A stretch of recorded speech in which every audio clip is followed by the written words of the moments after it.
about would not be possible if floor bands didn't actually collect the data.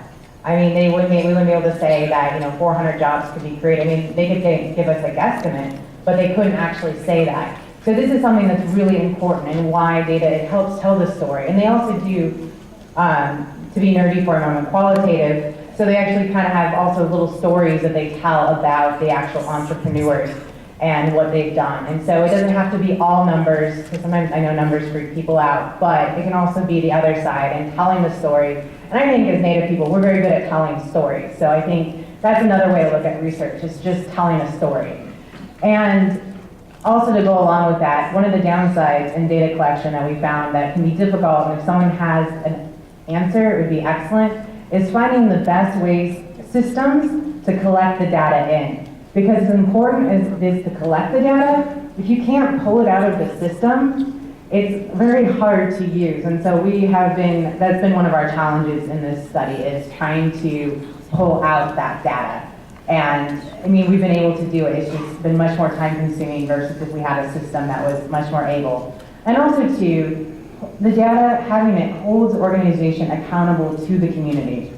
Yes, there is still poverty on Cheyenne River, but look, we are still building jobs within this economy. We are building our human capital this way through financial literacy. And also too, people might wonder, what are they doing up there? How do they spend their money? Is it just like kind of willy-nilly, not really sure that the money is going to something good, but really saying, no, look, we have the numbers, we have the stories, this is going to something good.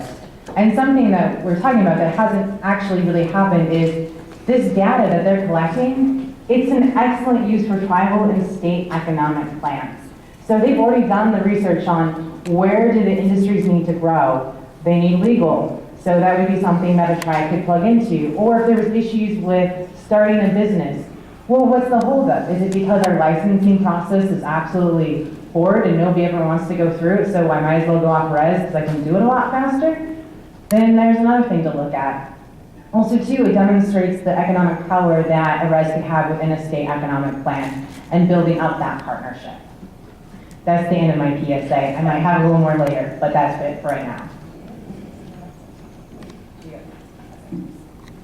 So since we're in a room full of tribal leaders and NCI seems to bring together that type of person for the room, so I think that it's really important to mention that without the sort of cooperation of the Cheyenne River Sioux tribal government, a lot of this wouldn't be possible. They've created an environment for us to build this type of entrepreneur within our communities, and so some of the things that we've worked with them on, or they've worked on actually that helped the work that we're doing, is they have implemented a Uniform Commercial Code, UCCs, and we do have usury laws sort of helping some of our entrepreneurs and even just our families avoid sort of predatory lending practices. And while it's not perfect, we are happy that those things are in place and we can build upon those and advocate as much as we need to. We've also gotten resolutions for them to do a buy local policy. So in most communities, I'm sure in the room, you have anchor institutions that have a lot of money. So for example, on our reservation, the anchor institutions include the schools, the IHS, and the tribal government. And if they're not buying locally and if they're not buying from our Native entrepreneurs, it's going to be really hard to sort of make that dollar turnover within our community. So we really appreciate the resolution from the tribal government to do that. And one of our more unique things that we were able to get the tribal government to do is we actually had an administrative officer, Wayne Duchenel, took the initiative to come to us and ask us for personal finance training for all tribal employees.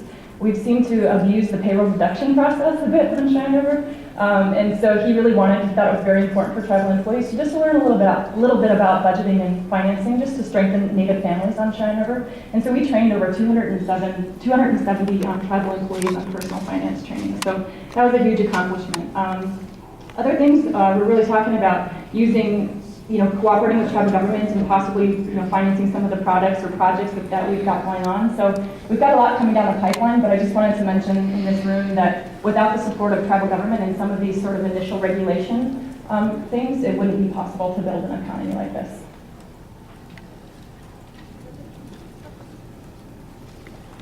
So now that we've told you what we think is the exciting story of Floor Band's community fund, the question always happens, well, now what?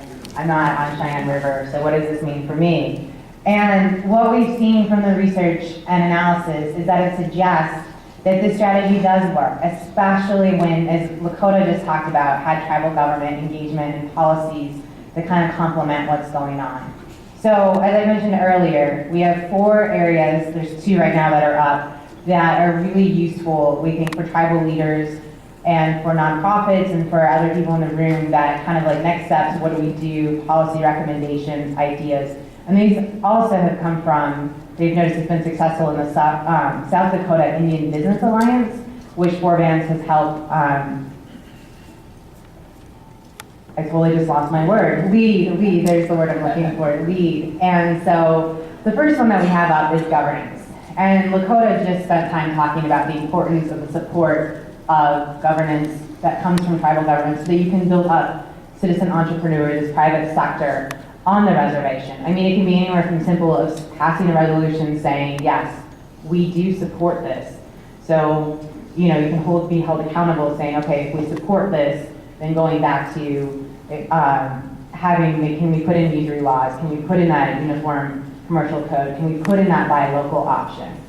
And the next one that we have, a big area, is infrastructure. So we're not talking about creating entirely new infrastructure. That would be great also. But also using what is there. How can we partner together? We didn't have enough time in our presentation, but Forbands actually partners with a lot of people, on-res, other tribes, other parts of South Dakota, across the country. You'll see in kind of the list that we have at the end for resources. And working together to build that infrastructure.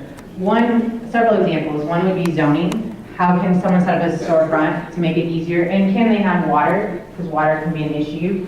Will they have the internet? All those kinds of ideas. Another one is creating economic maps, reservation maps, showing where not just the private sector is, but also the public sector and where they work. And one thing I liked, actually one of my colleagues pointed this out to me when I put website. He's like, make sure you say user-friendly website.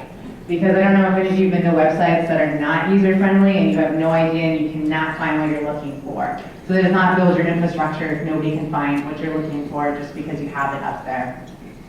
And also, well, I guess I'm going back to my little soapbox of PSA.